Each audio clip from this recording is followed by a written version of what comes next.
তো ভাই 4 সেপ্টেম্বৰত আৰু ধুমুহা হ'বলৈ গৈ আছে। মিৰ্জাপুৰ দা মুভিৰ ফাইনেল ট্ৰেইলাৰ এটা আহি গ'ল। আগতেও এটা ট্ৰেইলাৰ দিছিলে যিখিনি কি বহুত দীঘল আছিলে আৰু এতিয়াও ট্ৰেইলাৰটো 3 মিনিট প্লাছ। তো সঁচা কথা ক'বলৈ মিৰ্জাপুৰ এটা শব্দত একদম ভোকাল আছিলে। মিৰ্জাপুৰ চিৰিজখনৰ পাছৰ পৰা মানে টাৰ্ণিং পইণ্ট আছিলে ইণ্ডিয়ান যিবোৰ বলিউডৰ চিৰিজ আছিলে, ঠিক আছে। তাৰ পাছৰ পৰা যেনেকে চিৰিজবোৰ আহি গ'ল এখনৰ পাছত এখন বহুত বেছি হাই লেভেলত আহিবলৈ ধৰিলে, ঠিক আছে।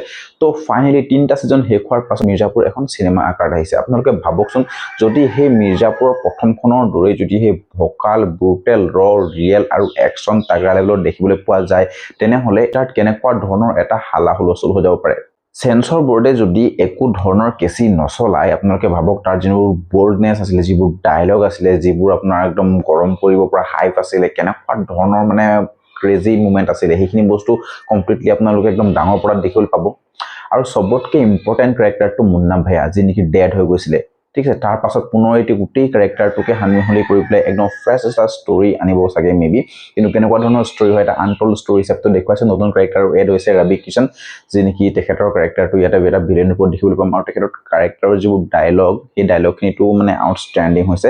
কালীন ভাইয়াক বহুত বেছি পাৱাৰফুল দেখুৱাইছে, যি নেকি মিৰ্জাপুৰত সেইটো দৰকাৰো হয়, কাৰণ কালীন ভাইয়াৰ পাৱাৰ থাকিলেহে গোটেই মিৰ্জাপুৰটো গৰম হৈ থাকে তেনেকুৱা নিচিনা লাগে। আৰু গুড্ডু ভাইয়াকো এইটো দেখুৱাইছে যি নেকি বহুত বেছি এইটো ট্ৰেইলাৰ দেখুৱা নাই, আগৰ ট্ৰেইলাৰ দেখাইছিলে। তো মোৰ মতেতো এইটো একদম পুৰা ভোকাল ৰিভেঞ্জ টাইপ এটা ষ্টৰি হ'ব, যি নেকি কালীন ভাইয়া, গুড্ডু ভাইয়া আৰু মুন্না ভাইয়াৰ যিটো ফেচ অফ হ'ব সেইটো দেখিবলৈ বহুত বেছি মজা লাগিব।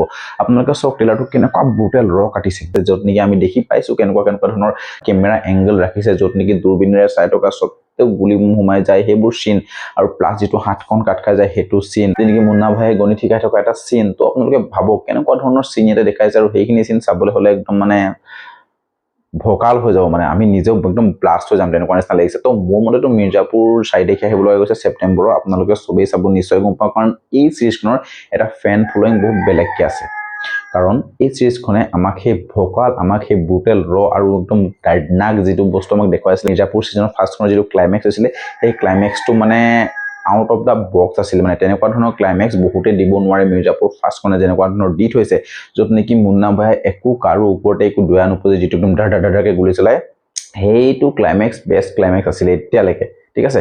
তো সঁচা কথা ক'বলৈ তেনেকুৱা যদি দুটামান চিন ইয়াতো দেখিবলৈ পোৱা যায় মিৰ্জাপুৰ দা মুভিখনত, মই কৈছোঁ নহয় এইখন চিনেমাই বক্স অফিচত একদম মানে চেঞ্জ কৰি দিব। আৰু প্লাছ এটা কথা কৈছোঁ যে এনেকুৱা ধৰণৰ চিনেমা যদি আহিব লগা হয়, যে চিৰিজ বনাই শেষত গৈ চিনেমা আহিব লগা হয়, তো তেনেকুৱা ধৰণৰ টাৰ্ণিং পইণ্টবোৰো বহুত বেছি ভাল হ'ব ইণ্ডিয়ান চিনেমাৰ কাৰণে। তো এক্সাইটেড আছোঁ। নতুন কেৰেক্টাৰ দেখিবলৈ পাম, মুন্না ভাইক দেখিবলৈ পাম, গুড্ডু ভাইক দেখিবলৈ পাম, পুৰণা কেৰেক্টাৰবোৰক দেখিবলৈ পাম, য'ত এটা চেঞ্জ কৰিছে, য'ত নেকি আগতে তাৰ ভাইক হিচাপে এতিয়া আহি গ'ল আমাৰ পঞ্চায়ত বাবা। তো সকলোবোৰ বস্তু চেঞ্জ হৈছে অকণমানকৈ কিছুমান বস্তু। তো ষ্টৰিটো যদি আগৰটোকে ছেম ৰাখি অকণমান যদি চেঞ্জ দেখায় গাদ্দিৰ আঁৰত যিবোৰ ষ্টৰি লুকাই থাকিব, তো তেতিয়া আৰু অলপ ভাল হ'ব চাবলৈ। 4 তাৰিখলৈকে ৱেইট কৰিম, বহুত বেছি জাজ কৰিব নোৱাৰোঁ।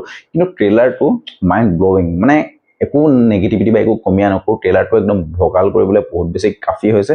তো লগ পাইছোঁ নেক্সট ভিডিঅ'ত। আজিলৈ বাই বাই।